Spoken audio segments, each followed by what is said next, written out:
What is going on, y'all? It is the Caveman back at it again with another video. You guys know I always have a hot take on my mind, something that's going against the majority public opinion. Well, today is no exception to that whatsoever. I do think Sean McVay is an overrated head coach, and I want to give you my explanation as to why I believe so. But before we get into that, you guys know the drill around here. Mott's applesauce. If you're ever hungry, thirsty, whatever it might be, Mott's applesauce will satisfy. Whatever satisfies you, satisfy with the Caveman guarantee. I promise it will never fail you. So today's topic of conversation revolves around the very young, the very prestigious, and very handsome head coach of the Los Angeles Rams, Sean McVay. And I had this thought cross my mind once the Super Bowl ended, or as it was going on, and I was kind of thinking to myself, like, maybe this guy isn't as great as everybody makes him out to seem. Before I embarked on my journey of research with the specific hot take, I had to make sure that people rated Sean McVay the way that I thought people rated Sean McVay, and I thought people rated Sean McVay as a top 3 head coach. So I posted a Twitter poll, something on TikTok, and I texted a bunch of my friends. And as you can see by what I'm putting on screen right now, most people that I at least got a sample size from did consider Sean McVay at the very least a top 5, but most of the time a top 3 head coach, and that worked perfectly for what I was trying to aim at here. Sean McVay is viewed as a top 3 head coach. He's known as one of the most innovative offensive minds in football, and he's also extremely known for being able to recall like every play in his coaching career, which I gotta say is very impressive. And of course, Sean McVay is very decorated for his age. He started in 2017. He's got a 55-22 all-time record with the Los Angeles Rams. He's got 1 Super Bowl championship, which he just won a couple months ago, 2 NFC championships, and of course his AP Coach of the Year award as well. Like I said, dude's very decorated for his age. I'll give him that. So you're probably wondering, oh, Caveman, why in God's name is he overrated? How could you say he's overrated? Blah, blah, blah. Well,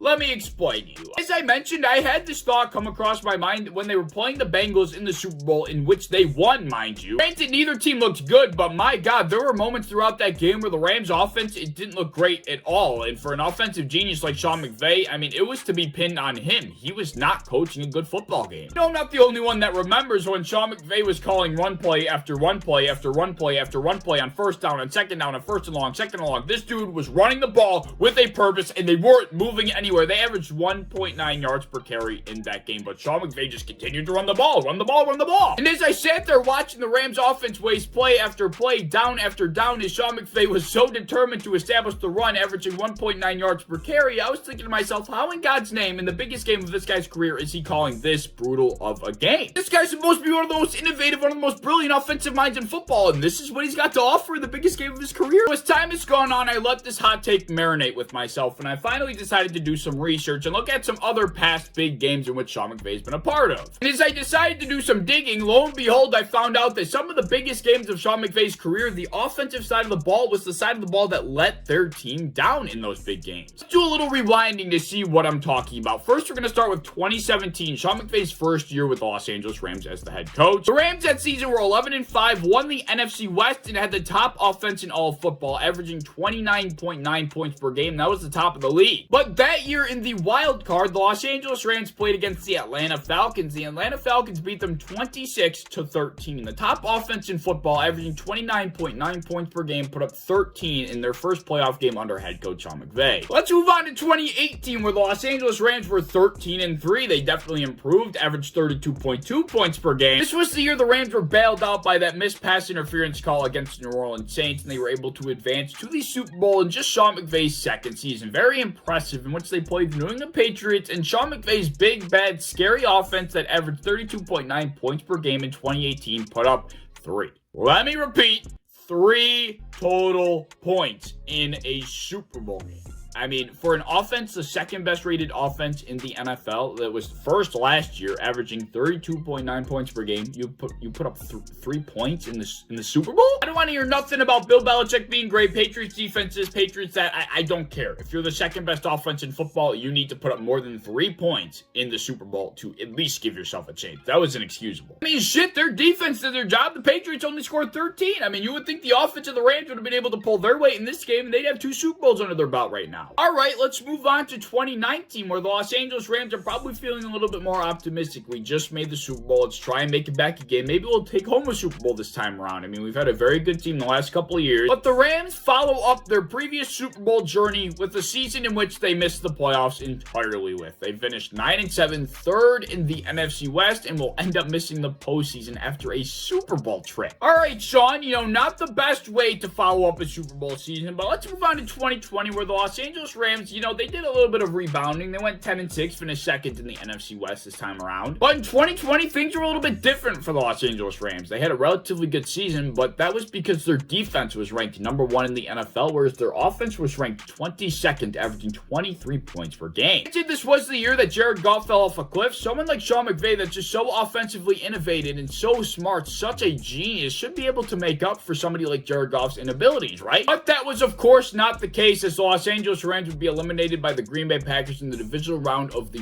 playoffs, and this would be the third time out of 3 postseason trips for the Los Angeles Rams in which the game they got eliminated, the offense put up less than the regular season average. Thus brings us to the 2021 season. Just a season ago, the Los Angeles Rams finally did take home a Super Bowl after having a number of what looked like solid opportunities to do so in the past. Sean McVay and the Rams were finally able to pull through, but I think we all realize the price that this franchise paid in order to be able to do so, right? And although I really appreciate the strategy that this team took on, they pretty much bought superstars to be able to punch their ticket to and to win the Super Bowl. I mean, they had superstars, so many of them on both sides of the ball. It was ridiculous, and now they have no first round picks, no cap at all. I mean, for the love of God, this team was loaded beyond belief. Aaron Donald, Von Miller, Leonard Floyd, they had Jalen Ramsey, they added freaking Eric Weddle down the stretch. Of course, on the offensive side of the ball, they brought in Matthew Stafford, they brought in Odell Beckham Jr. Cooper Kupp had one of the greatest wide receiver seasons of all time. The Rams were utterly loaded on both sides of the ball, and like I said, I respect the way that they handled the season. I really like the all-in mindset. I'm glad it paid off for them. But I gotta say, the Rams did not look as good as you would like to imagine they should be looking with all of this talent on both sides of the ball. Finished 12-5, or first in the NFC West, as you'd like to expect, right? They were 7th in the NFL for points for, with 27.1 points per game. In the postseason, were one dropped Jaquiski Tart interception away from probably losing in the NFC Championship and not even getting to sniff the Super Bowl, in which they eventually won. In the Super Bowl against the Cincinnati Bengals brings us to exactly where we were at the start of the video, where I was explaining how I was sitting there watching it thinking to myself, like, dear God, what in God's name is Sean McVay doing? And that was where the thought popped in my mind. This guy's an offensive genius. This guy's considered a top 3 head coach in the NFL. This is the innovative offensive just mastermind that everybody fawns over. Sean McVay did not win that football game. Matthew Stafford, Cooper Kupp, and Aaron Donald won that football game. Cooper Kupp and Matthew Stafford went Super Saiyan on the final drive, in which Sean McVay had nothing to do with and couldn't run any more run plays because they were time sensitive. Then the Bengals, when they got the ball back, Aaron Donald just did his thing, devoured the offensive line of the Cincinnati Bengals, and got to Joe Burrow and forced the 4-and-out. Once again, granted, the Rams did win this game. As we all know, the Rams, in their 4th trip to the postseason under Sean McVay, put up under the amount of points that they averaged in the regular season in the most important game of their season. How does that continue to happen? I get they're playing against the other best team in the NFL, or they're playing against a lot better teams throughout the postseason, but it just doesn't make sense to me how in these big games, the offense seems to struggle, or they're not putting up the points you'd expect them to. The Rams have one of the most prolific offenses year in and year out. If we're being completely honest, I mean, the Rams probably should have lost to the Bengals. The defense of the Rams definitely bailed out that offense. I mean, Sean McVay called such a piss-poor game on the main stage, and everybody knew it. That brings us to kind of my conclusion. Where do I rank Sean McVay? So here I have my little tier list of coaches that I'm about to show you. This tier where I have Sean McVay is the great coaches, and if you were to number it, I have him at number 7. You can certainly shift this around a little bit, and I would not hate you for it, but in my opinion, I have Matt LaFleur over McVay because I think LaFleur is more so what everybody thinks McVay is, but a little more. It's a conversation for another day. And then we have Sean McDermott, and this may be a little biased, but Sean McDermott took a team that was in a tremendous playoff drought, took them to the playoffs, and then he had a quarterback which not a lot of people had a lot of faith in, and his coaching staff was able to groom him up into what we know Josh Allen to be today. Not to mention, he's one of the best defensive minds in football, and each and every year the Bills have continued to improve. So that's why I have McDermott over McVay. And then moving up to the elite tier, the S tier of head coaches in the NFL, I don't think Sean McVay deserves to be in that conversation. Not yet, at least. He's certainly on his way, but my God, I think it's so disrespectful. I mean, these 4 coaches have had such such a great body of work put together, and people are just so quick to throw Sean McVay in there. He just simply doesn't have enough time under his belt to accomplish what any of these guys have accomplished in their career. And I don't care what anybody has to say, but anybody that puts Sean McVay over any of those 4 guys, I think you're out of your tree. All these individual comparisons are conversations for another day. Of course, this video would go on forever. So that's where I have Sean McVay ranked 7th in the NFL, or in the great tier, right below the elite. Am I crazy for saying this? I could probably dig up a bit more evidence if I really needed to, if I haven't convinced you already. But like I said, leave your thoughts down in the comment section below. As always, if you enjoyed, please like, subscribe, do all the fun stuff. If you want to hit the bell to notify when I upload, I'd appreciate that. And I'll go over to Twitter, follow me over there, I'd appreciate that as well. I have a TikTok down in my description that I think you should check out, and I hope to see you in the next one. Peace.